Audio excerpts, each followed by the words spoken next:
Hello friends, welcome to Finance Logic YouTube channel. My name is Evgeny. In this video I would like to demonstrate to you two examples of how we can apply offset function for financial modeling purposes.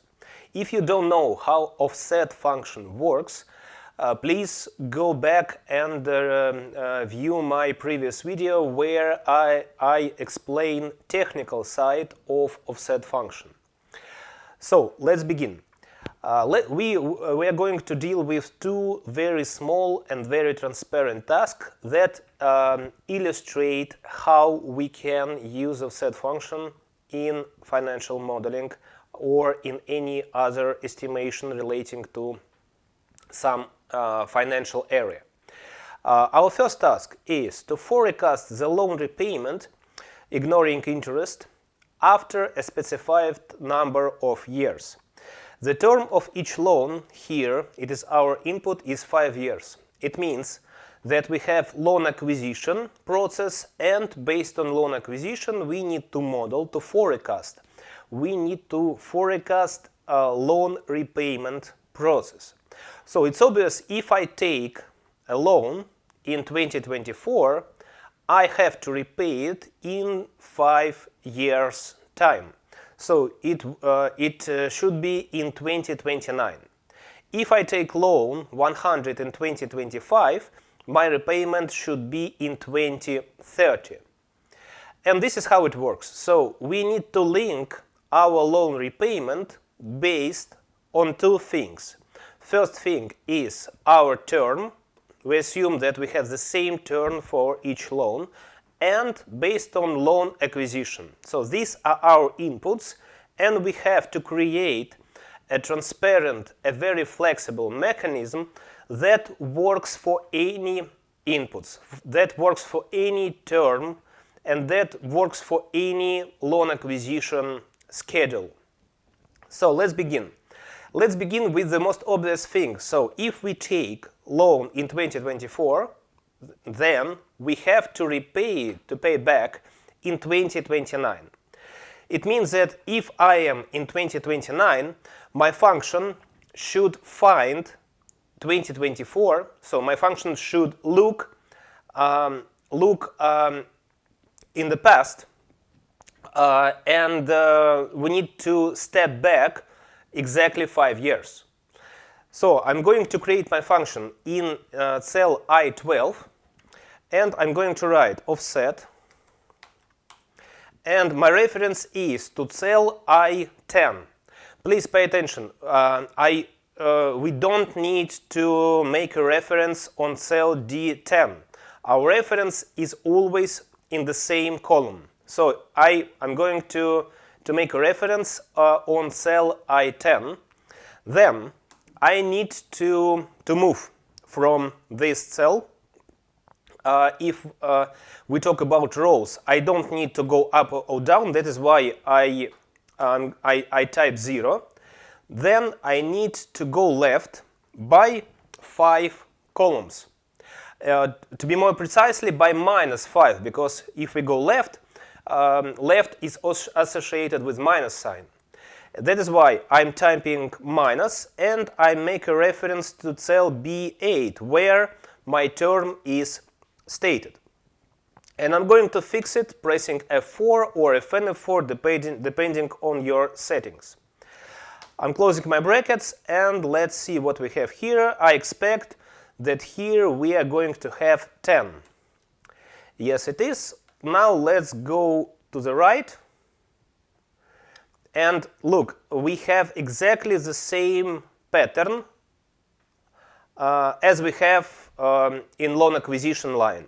10, 100, 200, and 300, and everything happens exactly in 5 years after loan acquisition.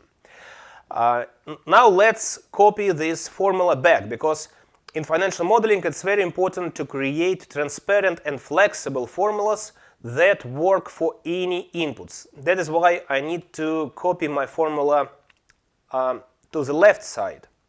And here I have mistakes. What is the reason of this mistake? The reason is that if I am in 2025 and I am referring to E10, and then I go back I'm going to step back by 5 cells, I have not enough space to do so, because here we have only 4 cells to go left. And moreover, I don't need to refer to loan acquisition because it's a text. I need to refer only to the numbers. That is why I need to limit number of steps for which I can go left. That is why we need to do some limitation. And this limitation should be based on period count, on number of each period. For example, if I am in 2026, it is year number 3. And technically, I can go back not more by 3 steps or 2 steps, depending on the following, depending on whether we have here a special empty column C. It is better and it is recommended to have one technical free column that allows us to create more transparent models. So again, if I am in 2026, I cannot go left by more than 3 years, because year 2026, it is year number 3. If I am in 2024, I can go back only by 1 cell, because it is first year of my timeline. That is why let's fix our formula doing the following. Let's set a limit by which set a limit to number of cells by which we technically can go left. We need to set limit to B8. Before B8 and after minus, I'm typing min, M-I-N, and we need to compare 5 with number of period, with appropriate period number. So that is why here we have additional line, period count, that just tells us what number of year we have currently. I'm closing my bracket, and let's see what we have now. We go left and we go right. We have no changes except elimination of errors, but nonetheless we need to test our formula. Let me show you first how our formula looks like now, and we need to test it. We need to change our inputs and to see what would happen from change, for example, in loan acquisition pattern, or to change term. Let's decrease the term, for example, from 5 years to 2 years. And if term is 2 years, I expect to see a shift in loan repayment pattern. And yes, it works. So look, we have loan repayment 10 exactly after 2 years. If I put here 1, again we have shift. If I put 0, we have repayment in the same year as loan acquisition. Let me input here 5, and let's, for example, let's input some new numbers in loan acquisition phase. For example, if in 2029 I have new loan, for example, 10,000. I'm going to expect 10,000 exactly in 5 years. Yes, that's true. So our mechanism is reliable. And this is my point. When you create some mechanism and you believe that you are going to use it on a consistent basis, please make a test. Change your inputs. Many times to see how your mechanism and your formula responds to your inputs. If you see something wrong, that it means that your formula should be appropriately updated. Now, let's go to the next example. It's more sophisticated. We need to forecast loan repayment through a series of annual payments over a specified term. So here we have even more than 2 inputs. Here we have 3 inputs. Our first input is term of each loan. Let's make it 3 years. And we also have option about repayment starting point. We can set that repayment starts in the same year in the current period or in the next period, in the period next to period of loan acquisition. And we have loan acquisition time pattern. And based on these three inputs, we need to forecast loan repayment. So the difference here is that we don't have lump sum repayment. Our repayment should be splitted in accordance with the term. It means that if we take 10, we should repay by 1/3 during the next 3 years. So this is how it works. This is annual installments of our principal loan. Pay attention here that we, in this example, in this exercise, we ignore interest. We work only with the principal part of our loan. Now, let me ask you the following question. How to determine payment in each particular year if our term of each loan is 3 years? To estimate payment, total payment, in each particular year, we need to collect loan acquisitions for last 3 years. Because only loan acquisition for last 3 years we have to pay in some particular year. So we need to sum loan acquisition during last 3 years, and we need to divide it by 3 to get payment in a current period. For example, if I need to estimate loan repayment in 2029, I need to collect loan acquisitions from 2026 to 2028 and divide it by 3.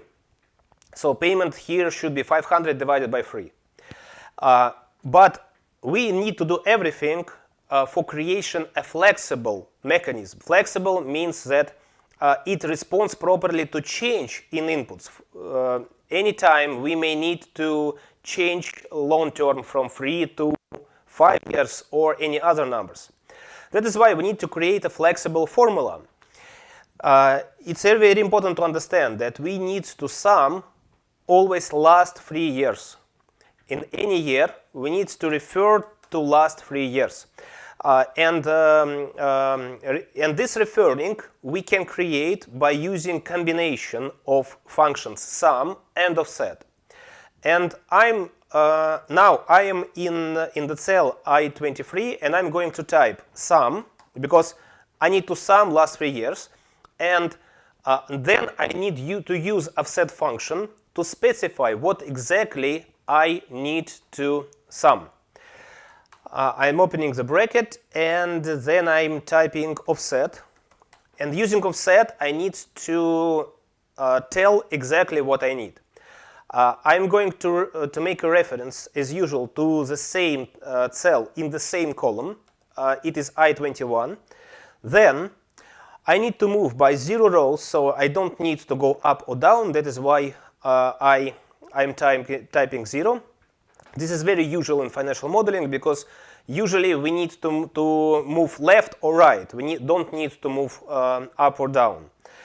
Then I need to specify a number of columns that I need to go right or left. In our case, we always look left.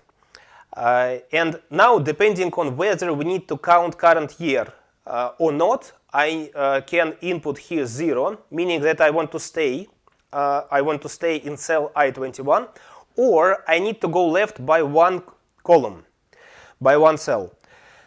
In our case, we have here 1 as a starting point of repayment. It means that repayment starts in next period. That is why here we need to input minus, and let's refer to cell B17 and press F4. Anytime we can change from 1 to 0 our input. So it means that now I'm staying in cell H21, and now staying on the cell H21, I need to create range that includes loan acquisition for last 3 years, including 2028. So it means that I need to create an array which has height of 1 or minus 1, it doesn't matter here, and width should be equal to our loan term. That is why I'm going to input here minus and make a reference to cell B16 and press F4. So this is how it looks like. Now I'm closing my bracket, and I'm expecting to have here sum of loan acquisitions for last 3 years. So in this case, it should be 500. Let's check. Yes, it is. If it doesn't work, check number of brackets. This is how our formula looks like. Check number of opening and closing brackets. They should be always equal. If I go right, I'm expecting to have again 500, and if I'm going right for 1 year more, I expect to have here only 300. Let's check. Yes, it's true. And if I go right, then my sum is 0 because I don't have any loan acquisitions during last 3 years. But this is not what we need, because this is sum of loan acquisitions. Our loan repayment is sum of loan acquisitions divided by 3.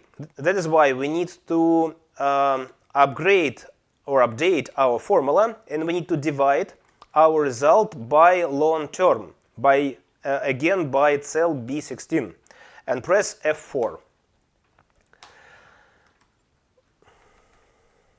So now let's copy our formula right and left to be sure that it's flexible and it works for any period and for any inputs.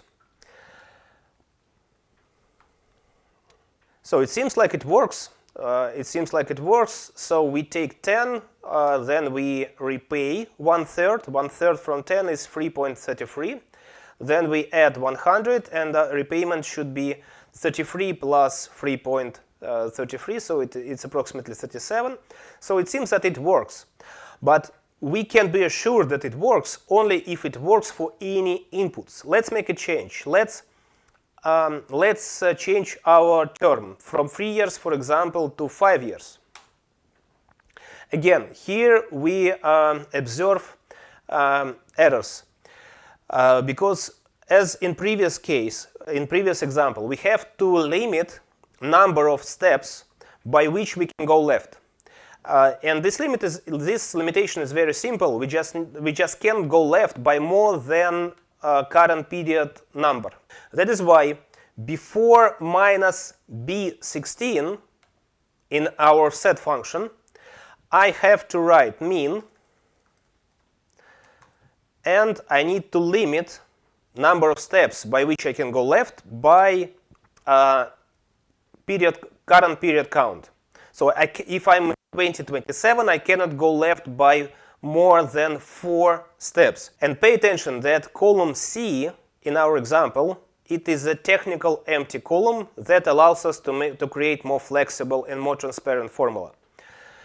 So we cannot go left by more than 4 if we are in 2027, whatever our term loan is. So we have here the limitation. We don't need this limitation in denominator, because in denominator our term, it is number of years by which we have to divide sum of loan acquisitions. So let's make this change, and let's go back. Let's go left and go right and check whether we have appropriate update. So it seems like it works. We have loan repayment 2 in 2025. It is exactly 1/5 from 10. Then, after 5 years, we don't have it anymore. 2029, it is last year when we pay 2. And in year 2030, we pay 120. It is exactly 1/5 from last 5 years, which sum is 600. And now let's also make another test. Let's test whether our formula responds to change in starting point of repayment. Let's type here 0. So in this cell, in cell B17, we can type only 0 or 1. If I type 0, I expect that my repayment shifts left for exactly 1 year. So let's take a look on this. Yes, so exactly, it means that we start to make repayment in the same year where we take each loan.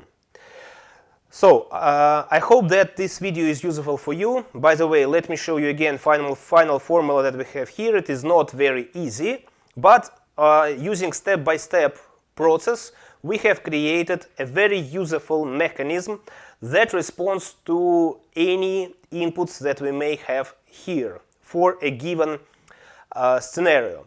And also, I need to mention that you can apply the same mechanism, for example, if you need to estimate and forecast depreciation of non-current assets. This mechanism is very, very useful. So I hope that this video was useful for you. Wish you all the best and wish you the best financial models ever. See you.